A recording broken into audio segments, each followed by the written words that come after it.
Fala galerinha, beleza? Vamos lá para mais uma aula. Vamos. Essa camisetinha da Holanda é top, viu? Cara, Holanda de 74 jogou demais. Cara, eu gosto muito do Van Basten, lembra? Ele já é um pouco mais, porque eu jogo igualzinho ele mete gol demais. Você faz gol demais? Faz gol demais. É isso aí. Galerinha, chama a vinheta aí com a gente, vai? Chama.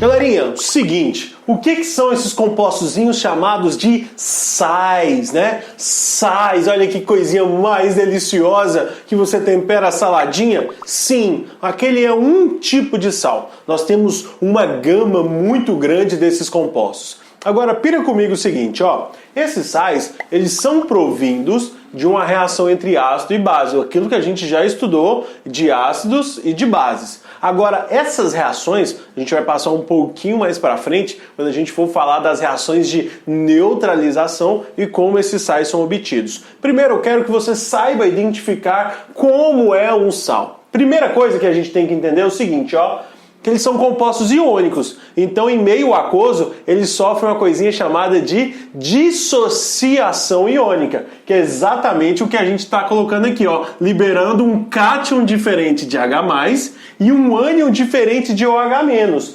Lembrando para vocês que o cátion do ácido é um H+, e o ânion da base é um OH-. Então, se a gente tem um composto iônico em que está liberando um cátion, mas não é OH+, e um ânion que não é um OH-, então a gente não pode classificar nem como ácido, nem como base. Então esses componentes serão classificados como sais. Essa delicinha chamada de sais. Beleza? Tá aí tudo bem? Perceba comigo o seguinte, ó, na dissociação iônica dos sais, nós temos aqui ó, um componente B, que é tido normalmente como uns metais, e o Azinho aqui vai ser exatamente um ânion, provavelmente de uns ametais, tá bom? Então nós temos aqui BX, AY. A quantidade de B aqui, que é chamada de atomicidade, é a quantidade de B que a gente vai liberar aqui numa proporção estequiométrica. Enquanto a quantidade de Y também vai ser a quantidade de proporção estequiométrica para A. Perceba comigo o seguinte, ó. Y está aqui e Y está aqui. Então, se aqui nós temos uma quantidade de A, ele vai gerar uma quantidade de cargas. Essa quantidade de Y de cargas que vai gerar exatamente em B também tem que ser equivalentes. É sempre bom a gente lembrar aquelas aulinhas de inox que a gente fez lá na playlist de ligações. Por quê? Porque a somatória das cargas vai te ajudar muito a balancear essas equações, a entender o processo de quantos átomos estão sendo gerados. Beleza, galera? Sim, o Soneca tá vindo com mais coisinhas aí para vocês. Galera, vamos escrever aqui algumas reações de dissociação desses sais, certo? Bom, se você pega aqui o NaCl, que é o sal mais comum de todos, que é o cloreto de sódio, né? Esse sal aqui, que é o principal componente do sal de cozinha, ao adicionar ele em água vai acontecer, ó, a dissociação dos íons. A separação, a quebra da ligação iônica, solvatação em água. E aí você vai ter os íons que estão ali no cloreto de sódio separados e dissolvidos em meio aquoso. Né? Mas quais são os íons que estão presentes aqui no cloreto de sódio? Né? Eu vou separar os dois. O sódio, sendo ali metal alcalino, família 1 da tabela periódica, ele assume uma única carga positiva, Na com uma carga positiva, e vou colocar aqui que o meio dele é aquoso. Além disso, você tem liberação do Cl, que tem uma carga negativa e também está aqui em meio aquoso. Então, esse NaCl ele liberou um cátion diferente de H+, e liberou um ânion diferente de OH-. Liberando um cátion diferente de H+, e um ânion diferente de OH-, nós podemos classificar ele como sendo um sal. Entendeu? Agora, ó, CaBr2, brometo de cálcio, também é um sal. Quando você adiciona esse brometo de cálcio em meio aquoso, você está percebendo que tem apenas um cálcio e 2 bromos. A gente aprendeu isso lá na ligação iônica. A gente fazia uma cruzadinha para formar a fórmula do composto iônico. Agora a gente vai fazer o processo invertido. Aqui já tem a fórmula do composto. Eu quero saber quais são os íons. Esse 2zinho aqui eu vou jogar lá para cima. e esse umzinho aqui eu vou jogar para o lado de cá, já que a quantidade dos dois aqui, elas não são iguais. Ou seja, esse cálcio aqui, você vai ter ele com duas cargas positivas, aquoso. Além disso, você tem a formação do bromo com uma carga negativa e aquoso. Mas peraí. Quantos cálcios tem aqui? Um só. Apesar de ter duas cargas positivas, é uma unidade de cálcio. E quantos bromos nós temos aqui? 2. Esse bromo tem uma carga negativa, mas você tem ali 2 unidades do bromo, que é como está escrito de forma simplificada aqui, ó, de uma forma geral para os sais, né? A maior parte dos sais, a gente pode descrever o processo de dissociação iônica dele dessa maneira aqui, do mesmo jeito que você fazia lá em ligações iônicas. Jogava o X para um lado, jogava o Y para o outro e formava a fórmula do composto, ok? Olha aqui, sulfeto de alumínio, né? Esse sulfeto de alumínio, esse 2 eu vou jogar aqui para cima, esse 3 eu vou jogar lá para o lado do alumínio. Então você tem a formação do alumínio com 3 cargas positivas. Isso aqui eu vou colocar ele como sendo aquoso. Além disso, o enxofre com 2 cargas negativas, né? Faltou aqui, ó, colocar que é aquoso, que ele está em meio aquoso. Os compostos iônicos são sempre sólidos nas condições ambientes e quando ele é adicionado em água, ele fica aqui no meio aquoso, os íons solvatados e dissociados. Agora, quantos alumínios nós temos aqui no início? 2. E quantos enxofres, né? Quantos sulfetos?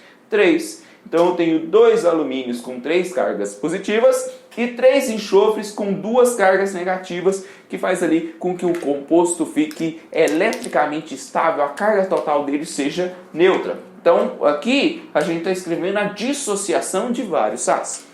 Vamos agora para um sal um pouquinho maior, né? Você tem aqui o carbonato de cálcio. Carbonato de cálcio, ele é um sal pouco solúvel em água, mas ele se dissolve um pouquinho. E quando ele se dissolve, quais são os íons que vão ser formados? Você tem aqui, ó, o cálcio sendo liberado. Além desse cálcio, você tem a liberação do CO3. Né? O cálcio, que é o metal, vai ficar na forma catiônica, e o CO3, que é a parte formada por ametais, vai ser a nossa parte aniônica. Esse cálcio aqui, ó, vou colocar aquoso, mais o CO3, que é chamado de carbonato, também vou colocar aqui, que ele está na forma aquosa. Agora, como tem um cálcio e um CO3, você não sobra esse número 3 aqui, ó, para cima, porque o CO3 ele é um grupo todo, né? Você analisa ele como sendo uma coisa só, CO3 uma vez aqui, ó. Você analisa ele como se fosse uma coisa só. Então ficaria um subindo aqui e um subindo de lá. Ficaria o cálcio com uma carga positiva e o CO3 com uma carga negativa. Mas, fique atento, pela família do elemento que formou um cátion. O cálcio, ele é um cátion bivalente. O que significa cátion bivalente? Ele perde 2 elétrons, porque ele é metal alcalino terroso. Isso mesmo, família 2A. Então, se esse cálcio ele é bivalente, para que a carga total do composto seja neutra, esse ânion aqui ele também tem que ser bivalente, né? Nesse caso aí, quando a carga dos dois é igual, você até cruzaria, né, as cargas para formar o composto iônico, mas como ficaria 2 para 2, você simplifica e coloca a proporção de 1 para 1 quando a carga dos dois íons é igual. A gente viu isso lá em ligações iônicas, né? A gente só está relembrando aqui. Esse sal aqui já vai ser um pouquinho diferente, presta atenção. Ó, esse sal ele tem a possibilidade de liberar 3 íons. Ele tem a possibilidade de liberar o Na positivo, né? Além desse Na positivo em meio aquoso, ele tem a possibilidade de liberar H+, também aqui em meio aquoso. E além disso, ele tem a possibilidade de liberar o CO3 com 2 cargas negativas em meio aquoso. Você percebe que esse sal aí foi formado por 2 cátions, né? Mas esse sal aí que é formado por 2 cátions, ele acabou liberando H+. Professor, quando libera H+, é ácido? Não, galera. Olha a definição de sais, né? Quando você libera pelo menos um cátion diferente de H+, né? Liberou um cátion diferente de H+? Sim, apesar de liberar H+, também. Então, se liberar um cátion diferente de H+, e um ânion diferente de OH- no meio aquoso, significa que ele é classificado como sendo sal. E esse cara aqui, ó, ele tem a possibilidade de liberar o alumínio com 3 cargas positivas, aquoso. Além disso, ele pode liberar 2 OH- aquoso, se eu fizer a dissociação de todos os íons, e a liberação de Cl- aquoso, né? Ele tem OH- sendo liberado, mas ele liberou pelo menos um ânion diferente de OH-. Se liberou pelo menos um ânion diferente de OH-, ele vai ser classificado como sendo sais também. Esses dois casos aqui é bem raro de aparecer, né? Mas isso eu coloquei aqui como exemplo para caso em alguma prova aí apareça, você já tem ali informações para conseguir resolver esses exercícios. Lembre-se também, ó, os sais, eles são formados por um cátion derivado de uma base, que é o B com Y cargas positivas, por isso que eu chamei ele de B, o cátion eu chamei de B, porque ele é derivado de uma base, a gente viu aí nas nossas últimas aulas.